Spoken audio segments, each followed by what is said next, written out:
les sports d'endurance, la problématique, c'est la possibilité de survenue de mort subite. Donc on présente demain le registre RACE, qui est un registre français, sur les courses parisiennes. Et on a essayé de regarder si ces morts subites pouvaient être prévenues. Donc c'est un registre qui a été fait par les membres du GRCI, le groupe de recherche en cardiologie interventionnelle, et ça regroupe 46 courses, donc semi-marathon, marathon, Paris-Versailles, sur plus de 10 ans. Et donc ça représente 1 million de coureurs. Et on a regardé toutes les morts subites, à peu près, enfin en tout cas les événements cardiovasculaires graves. Il y en a à peu près 46. Il y a ce qu'on appelle les chocs thermiques qui sont liés aux conditions de la course et les gens qui sont déshydratés. Et puis il y a ce qu'on appelle les événements graves de nature cardiovasculaire qui sont principalement liés à l'ischémie myocardique.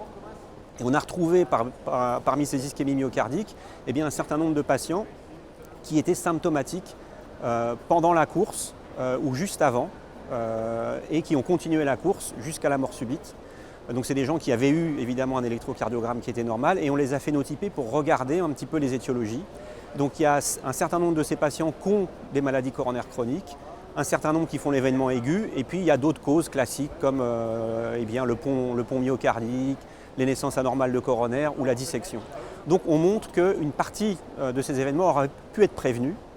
Et surtout le deuxième message important, c'est que ces ischémies myocardiques, on a retrouvé un lien également avec la pollution, puisqu'on a regardé l'indice de pollution par air-parif. Et lorsque les courses ont eu lieu avec des indices de pollution importants, il y a eu plus d'événements cardiovasculaires. Donc il y a la responsabilité à la fois des coureurs et il y a la responsabilité aussi des organisateurs de courses pour éventuellement annuler les courses lorsqu'il y a beaucoup de pollution ou lorsqu'il y a des grandes chaleurs. Et c'est arrivé il n'y a pas longtemps au triathlon de New York, en juillet 2019, où 2 jours avant, ils ont annulé la course à cause des conditions et des environnements. Donc on voit qu'on peut avoir, même si c'est des événements qui sont rares, on peut avoir des attitudes préventives, puisqu'on sait que le screening de ces patients, c'est quelque chose qui n'apporte pas grand-chose, mais on peut avoir des actions directes pour les prévenir.